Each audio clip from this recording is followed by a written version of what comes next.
And it was proof of concept because I was like, man, this is real. I was like, literally money just transferred hands.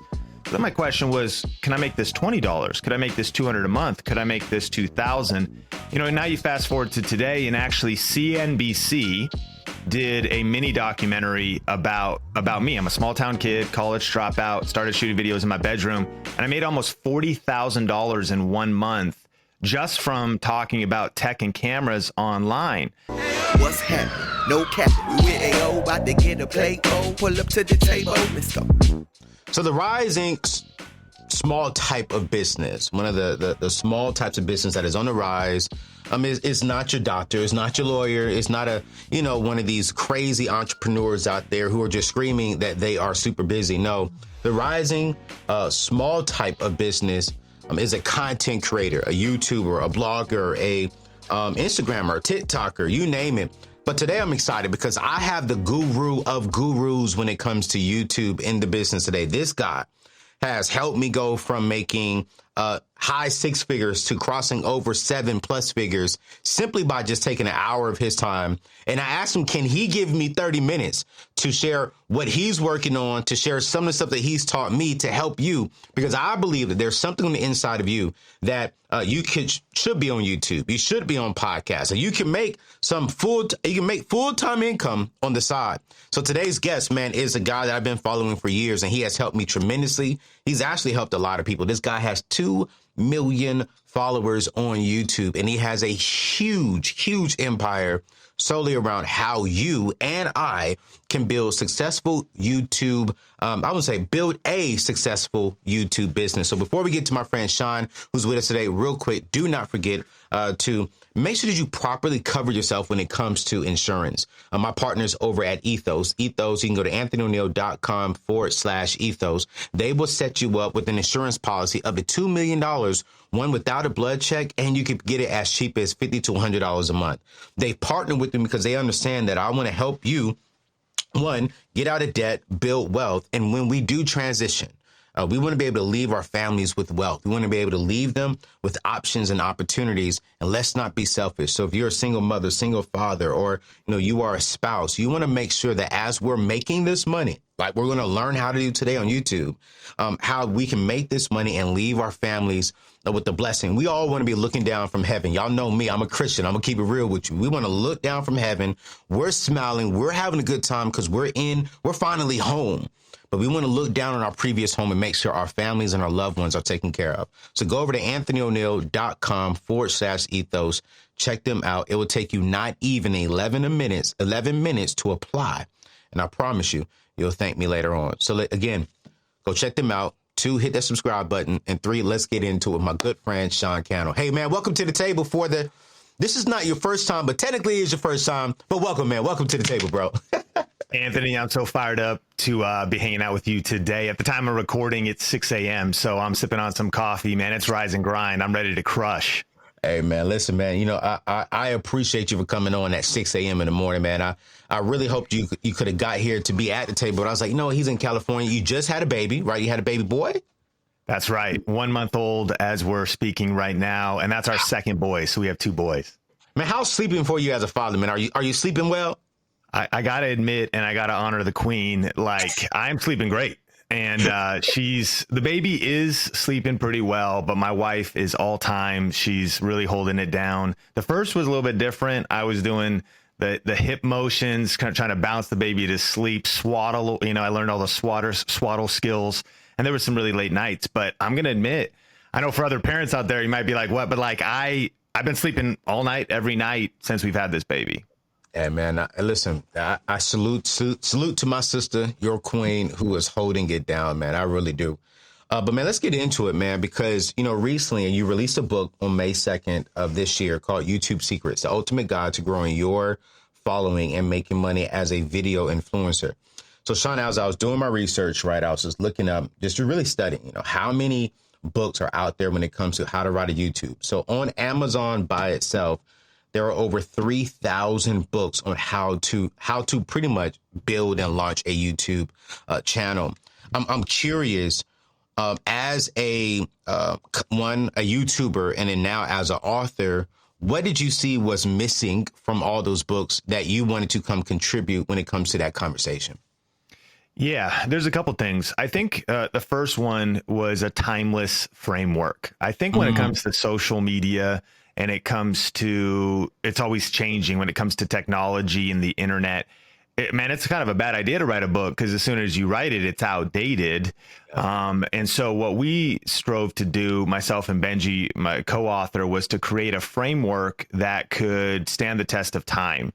I kind of learned this from studying great books like 7 Habits of Highly Effective People and a lot of the business self-development books out there. They have frameworks. And so what we developed was the 7 C's of YouTube success. And while who knows, maybe in 10 years or 20 years, maybe that framework would break.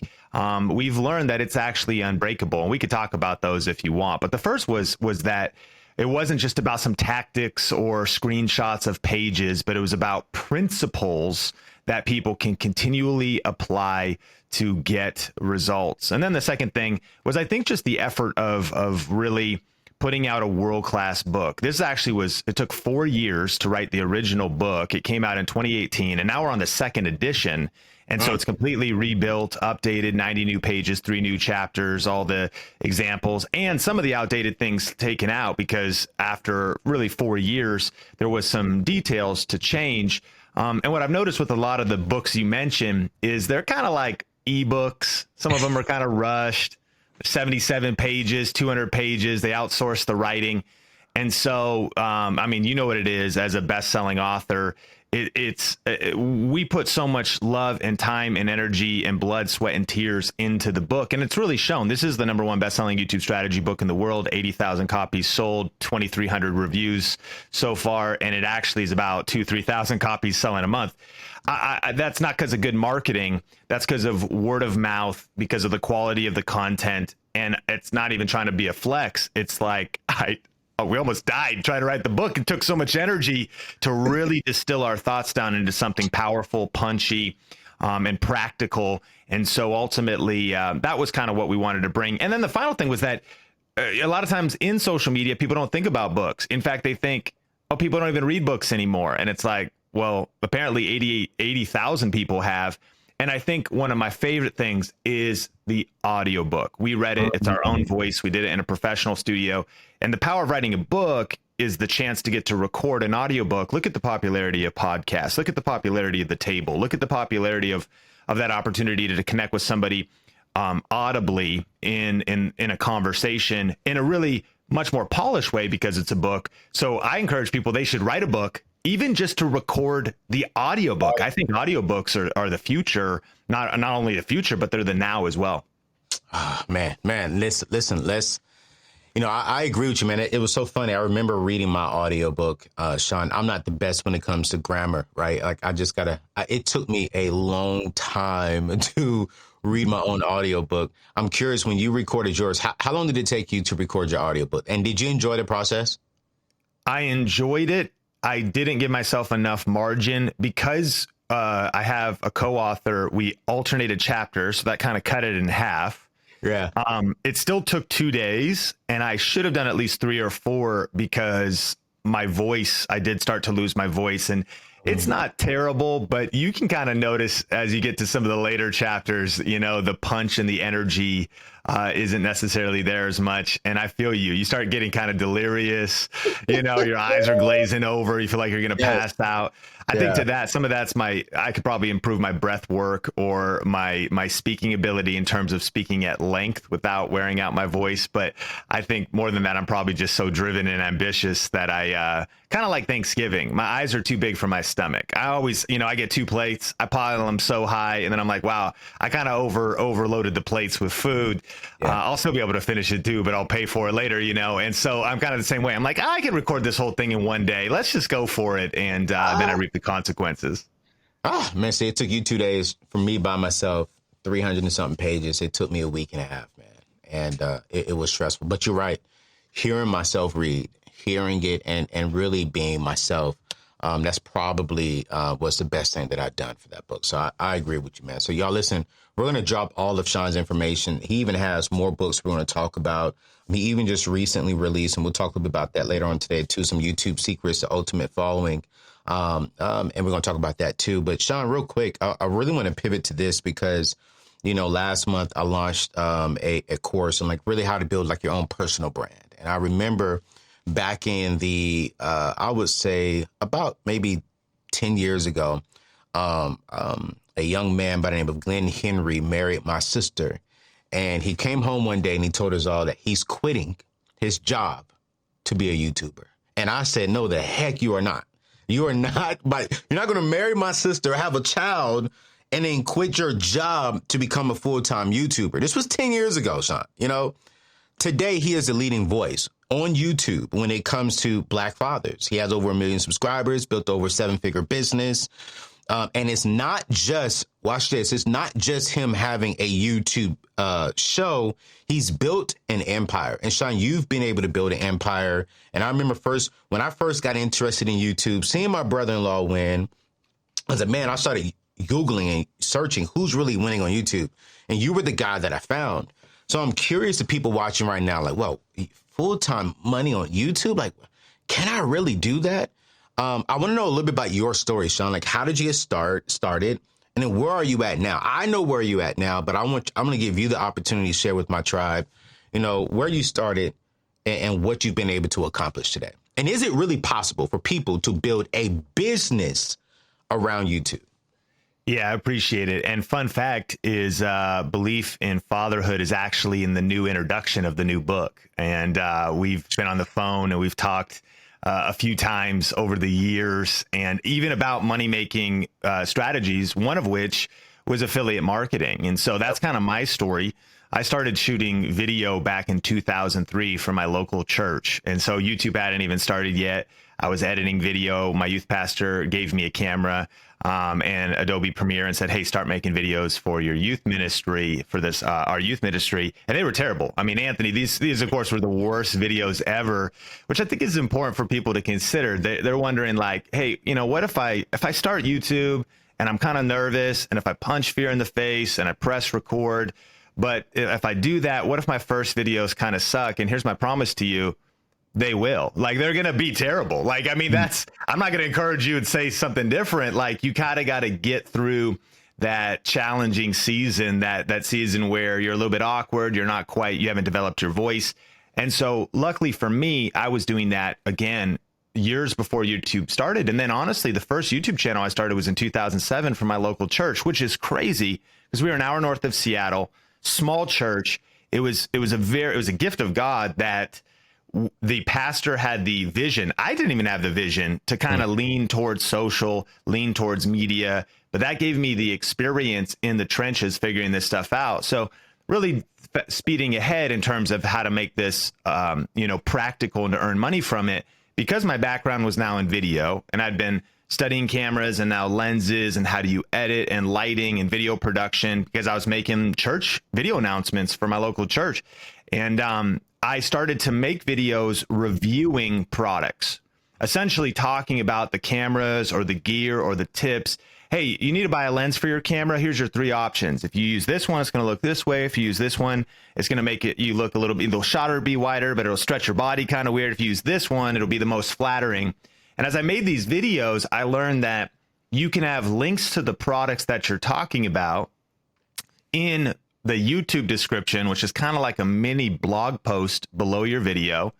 And when someone clicks on those links, then ultimately you get a commission, you get paid on that link. And back in the day, the co-author of the book, Benji Travis, his wife was doing beauty. So she was doing like lipstick and makeup, and she's doing different stuff. She was talking about hair and armpits and different products you could use and all kinds of stuff, but she'd have links to these products, and then again, she'd make a commission. And I'll never forget, Anthony, people saying, how much money can you make? The first time Amazon.com paid me for recommending products, I made $2.12. Now, I bet, you're listening to this, you're like, well, I thought you were talking about how to go full time. And I mean, obviously that didn't even pay for 1/3 of my, caramel macchiato at Starbucks. But But ultimately, what it did was it showed me that it was possible. That was $2.12 more than my neighbors had made online back in 2010. And it was proof of concept because I was like, man, this is real. I was like, literally money just transferred hands. So then my question was, can I make this $20? Could I make this $200 a month? Could I make this $2,000? You know, and now you fast forward to today, and actually CNBC did a mini documentary about me. I'm a small town kid, college dropout, started shooting videos in my bedroom, and I made almost $40,000 in 1 month just from talking about tech and cameras online. And while that's extraordinary for me, you said, is this practical? It's extremely practical. What I'd even encourage more is it's really practical for just regular everyday people making an extra $500 a month, making an extra $350 a month, making an extra $7,000 a month. And there's so many different ways. We can't even get into all of them. There's so many different ways to make money. But there's, you know, like Dr. Eye Health. He's an eye doctor who wanted kind of freedom from that 9 to 5. And so I look at his channel, he's got 500,000 subscribers now. When he first discovered our stuff, he was at 0. And he talks about like contact lenses and eye drops and vitamins for your eyes. And at scale, he's making $30K a month and he's hiring a team. I think about this and that with Denise Jordan. So Denise is just an amazing woman. She's actually in her legacy years. She's retired. She just started wanting to share homemaking tips with the next generation. So she's like, I feel like some of this stuff is being lost, you know, prepper's pantry, how to do certain home skills, the kind of stuff she wanted to pass along to her own daughters. And she also wanted to stay busy and kind of just have a hobby in terms of, you know, in retirement, but it's turned into this passionate business that she's running. And besides making money from affiliate marketing and the ad revenue that YouTube pays you, she started a apron brand, Apron Diva. You can find her if you Google Apron Diva, and she's selling e-commerce, essentially her own aprons. She's shipping those out, and she's created this very lucrative business. She loves serving people. She loves making an impact. She's staying busy. She's passionate. She's exhilarated. And it all comes back to, you know, the courage of getting on YouTube. So that's how I did it. I built in a 6-figure income originally with really just YouTube and affiliate marketing talking about tech. But since then, I've discovered multiple different ways. In the book, we talk about 10 different ways to earn money just from YouTube videos. And today we've got an 8-figure business, 22 employees, which is kind of crazy because it's crazy for a lot of reasons, but it's crazy because, again, I grew up on 6 acres, kind of on a farm, and college dropout. And I thought, Anthony, if I can make 6 figures a year, stick a fork in me, I'm done. I'm like, I thought that was a pinnacle, and it is. I mean, I think that's an incredible milestone. But I realized that as I started to reach new heights, that I began to see further. And ultimately, again, it comes back to getting on YouTube. It comes back to the, you know, kind of figuring out your thing, starting to create content, getting through that uncomfortable season, that scary season, that what is my, you know, Shelly from high school going to think when I start posting videos season, just getting over the fear of other people's opinions, getting over the fear of the gear and the tech, and just starting messy and then learning as you go. I don't want people to skip what you said, John. You went from making $2 on Amazon to 6 figures a year to now building, I would definitely say, the leading voice when it comes to launching YouTube, an 8-figure business, 22 employees. And I've met quite a few of your team members, man, and you're even building an amazing culture of people around you. And I just love that. So I really want y'all to really soak that in. Building a YouTube business is definitely impactful, and it's definitely worth it. So I'm gonna ask you this question. Me and you talked about this before, like me and you was recently at a camp, at a mastermind that we're a part of, a Christian mastermind. I want y'all to know this man is a saved brother. And that's why I rock with Sean. Because not only is he just stupid smart when it comes to YouTube, and making money, but he loves the Lord with all of his heart. And I love that about Sean. But Sean, when people ask you, what do you do? You know, people ask me, what do I do? And I sometimes I don't like saying the word I'm an influencer because there's so many negative thoughts around being an influencer. So I just tell people I'm a speaker and an author and I have a show, right? But for people who are watching this show saying, man, yeah, I like this, Sean. I want to get your book, and we're going to drop the Amazon link, which will be my affiliate link to my brother's book, because I'm getting those affiliate pays out too. So we're going to do that. But to those people saying, you know what, I don't like the term influencer. Is the term influencer a bad term? Should we tell people we're a YouTuber? Like, what's the correct thought process behind that influencer, YouTuber? Or do you just say you're an entrepreneur? Yeah, I actually have studied this a lot. We've surveyed our audience. I think there's some vernacular that would serve people, and I think you can pick one. I think your options, you've got influencer, you've got YouTuber, you've got YouTube creator, which sounds a little bit different. You've got content entrepreneur, you've got youpreneur.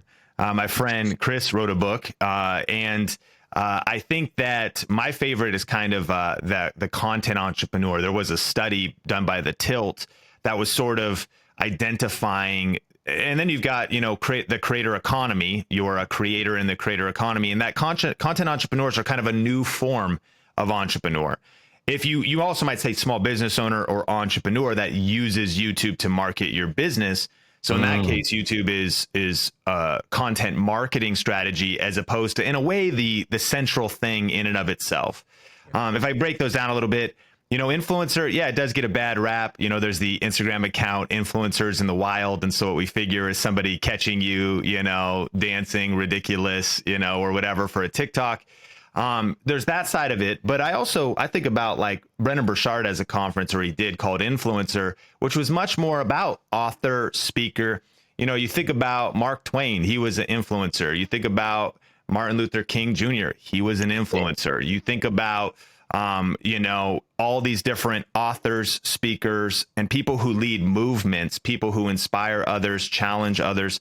Those are influencers. So I think we should really redeem the term, but you got to be sensitive to the cultural landscape. And so, yeah, that's not one I typically bring up. It depends on which room I'm in. I would probably say a content entrepreneur myself. In fact, our friend Erin On Demand, I don't know if you guys got to meet at Grow a Video Live, but she has a really cool shirt. I'm not sure. It says CEO, and CEO. it says Content. What's it stand for? I think it was like content entrepreneur. I forgot what the O stands for. Oh man, we got to look it up. It's really cool. It's merch. real dope. Yeah, but I was like, whoa. When she was on stage, I was like, yo, I need that hoodie. I need that sweatshirt. And I asked her husband. So I'm like, Aaron, if you watching this, where is my shirt? Come on. We're trying to be CEOs out here. And I actually, that's probably my favorite way to think. In fact, so whichever term resonates with you most. However, we do coach our community that what's one of my favorite quotes. Jay-Z said it. I'm not a businessman. I am a business, man. Yeah. I'm a business. Yeah. And that, and I know that's what you're helping people with too. Build your personal brand, but it's not just build your personal brand and pick your colors and take some photos. It's a whole entirely different way of thinking. It is thinking like I'm building an empire. The content is part of it, but what is the monetization strategy? What is my strategic plan? Kind of what is my business plan? We teach people not just how can I make videos and make a few dollars. That's where I started. But now my goal is to help people go further, faster. Yeah. So what is your YouTube money plan? What is the bigger picture, the bigger vision? What is the purpose behind your YouTube channel? Who are you trying to impact? Who are going to be your customers? Yeah. Because when you're a content creator, you don't think about customers. You just think about, I'm trying to make a video, go viral, and hopefully a brand one day pays me. I think that's actually kind of a losing strategy, or it's not a lasting strategy. The lasting strategy is thinking, what's the bigger thing that I'm building? It may start with just creating some content and trying to get some reach.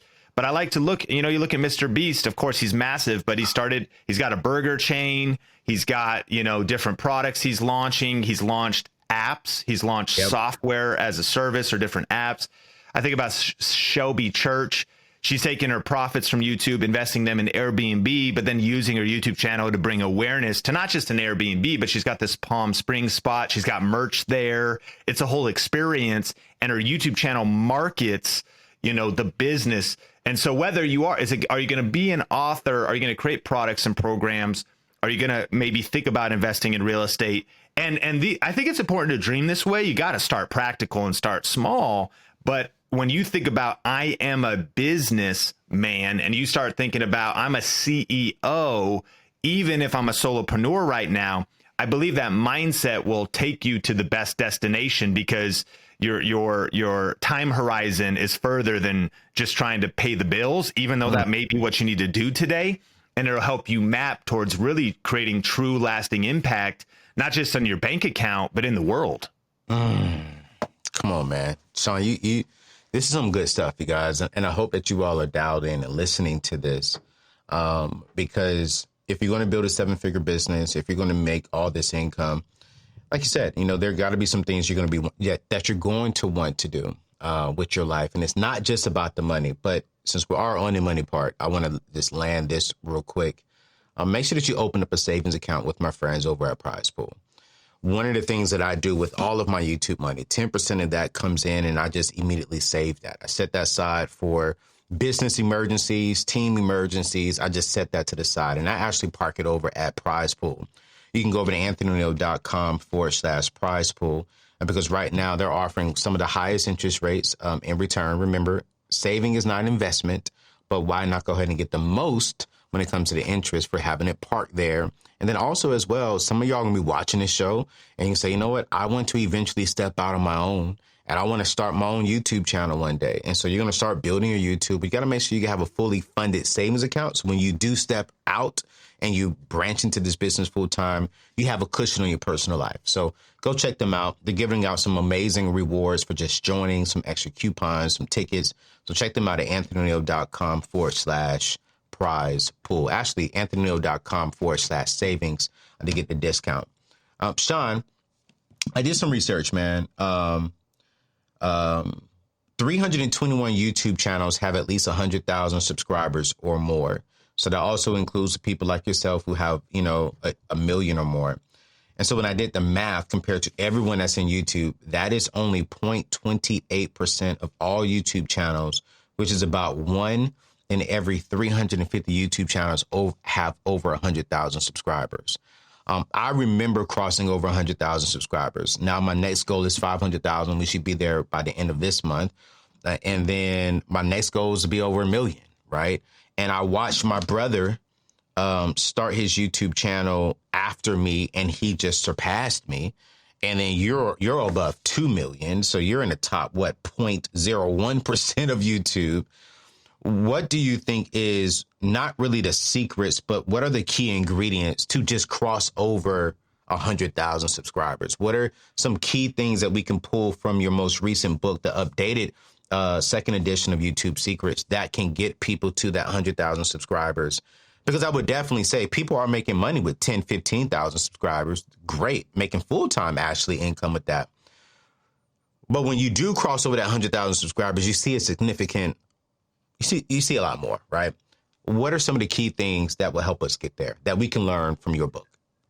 Yeah, where I would go is the second C of YouTube success. So there's 7, and that is our framework. The first one's courage, which means you got to start. You don't worry about the haters, punch fear in the face, press record, forget perfectionism. But then the second C is clarity. Start with the end in mind. And the two things to get clear on is who is your YouTube channel for and what problem does it solve? So when it comes to getting to 100,000 subscribers, I think it's important to pick the right who and the right what, the right who and the right problem, which another way to put it is to pick the right vehicle. I like to think about, right now I'm in Las Vegas. If I was going to drive to Florida, across the United States, there's different vehicles I could use to get there. I could walk, I could take a bike, I could take a bus. That's going to obviously, if I walk or take a bike, I might not even make it. I might freeze at a certain point, wear out. It's also going to take a long time. If I take a bus, I'm going to get there. It's going to be slow. I could take a flight. It's going to probably be the fastest way. And is it going to be a direct flight? If they have to go to Seattle first, I'm going the wrong direction before I have to do my connection up there. And then maybe from there. So the reason I bring that up is because the niche or the niche you choose, the topic you make your channel about, it will very much influence whether you get to 100,000 subscribers. Now, a lot of us might just look at personalities and we just think, okay, you're following the personality, they're talking about whatever, and there's no lid on the growth of a personality. I would agree with that to a point, because you're just, how big of a following can you grow? But where the real opportunity on YouTube is I think picking a focused topic. And to finally illustrate this, it'd be like if you were to say, okay, my passion is underwater basket weaving. Like, I'm going to make a channel about underwater basket weaving. That vehicle, that's like choosing to walk to Florida from Las Vegas. And like, you're probably never going to make it. You're going to freeze as soon as you hit the Midwest. And so if the way you can do a test on that is, what is the largest underwater basket weaving channel? Last time I checked, it's 7,000 subscribers. So in a way, it probably doesn't matter how good you are. You're never going to get to 100,000. The vehicle is not big enough. Whereas if you were to say, okay, I'm into tech, I'm into smartphones, I'm into tech, like MKBHD, who's a very popular tech channel. Now, a lot of things, this is a big opportunity. I want people to lean in here. Like, a lot of times people are afraid of competition when they need to understand that competition is a good thing. Why? Wow. Because competition is proof that there's interest in your topic. So if you can't find a channel that is talking about what you want to talk about, that's at 100,000 subscribers, or hopefully even at millions, then you'll probably not get there. It's in business, you'd call it TAM. What is the total addressable market? So how many people are into iPhones? How many people are into Androids? How many people are you talking? Millions, probably a billion, probably billions now, actually, because of how passionate smartphone culture is. Everybody has smartphones. So if MKBHD has 12 million subscribers, it's actually kind of seems counterintuitive, but it's incredibly practical for you to have 45, 55, or 110,000, because the market is so large. I grew up in Seattle, an hour north, but in the Pacific Northwest, and there was coffee everywhere. Not just the home of Starbucks, but you have Seattle's best. You've got, of course, you can get coffee at McDonald's. You can get coffee at Dunkin' Donuts. But in my local town, there was coffee stands on literally every corner, espresso stands, just everywhere. There's coffee everywhere. And what's shocking was they weren't going out of business. They were in a positioned place. They were positioned in a particular place where people on their commute to work would be enough traffic, enough business to sustain this small coffee shop. What's the point? The market of coffee drinkers is large enough to sustain not just Starbucks, not just the local hipster coffee shop, but Dunkin' Donuts, McDonald's, and the espresso stand. So I would say my biggest foundational key, there's 7 C's that you build upon, but you want to get clear. What are your strengths? What are your, passions? What is profitable? What'll keep you interested? What could you brainstorm 50 ideas on? But again, if you love the Bible, you love Bible studies, what you got to ask yourself is, you go, okay, I might look on YouTube and I might see other creators. I might see like my friend Alan Parr. He's, I think, at 1 million subscribers. And you go, it's already too many Bible studies. Not true. How many Christians are there? How many people want to go deeper in the word? And you got to know that your vibe attracts your tribe. So your vibe, your style, some people want to learn from a female. Some people want to learn from somebody that's younger. Some people look at somebody that's younger and say, I'm not going to learn the Bible from them. What do they know? They have no life experience. So you got to just know the hunger for the word of God is greater than the hunger for coffee. I think there's 2.5 billion Christians or so on planet Earth. There's 2.6 billion monthly active users on YouTube right now. And I'm not saying you're going to have 1 million subscribers like Alan Parr, but I am saying the practicality of you getting 26,000 subscribers, building a full-time living. How cool is that? Off of maybe being able to leave your 9 to 5, and you love theology and you love the Bible. And so you just go all in and you're teaching, you're being creative, and you're creating content.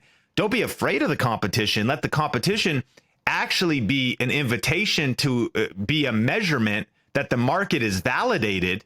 And then you want to bring, of course, your unique flavor. How do you do that?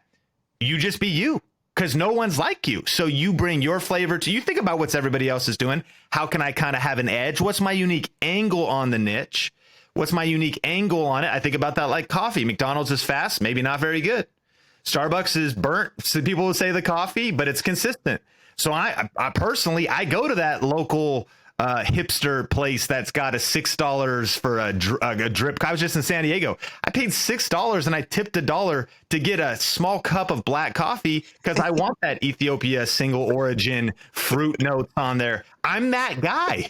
And so there's a market for it, you know? So your flavor might be like, maybe there is kind of more the mass market or this level of it. You're going to bring your unique, you know, single origin style to the conversation. And if you're listening to this, friend, there is opportunity for you. There's opportunity for you to pick a solid niche and make sure the final test would just be, again, if you want to get 1 million subscribers, you better check to make sure there's other channels that have 1, 2, 3, 4, 5 million subscribers.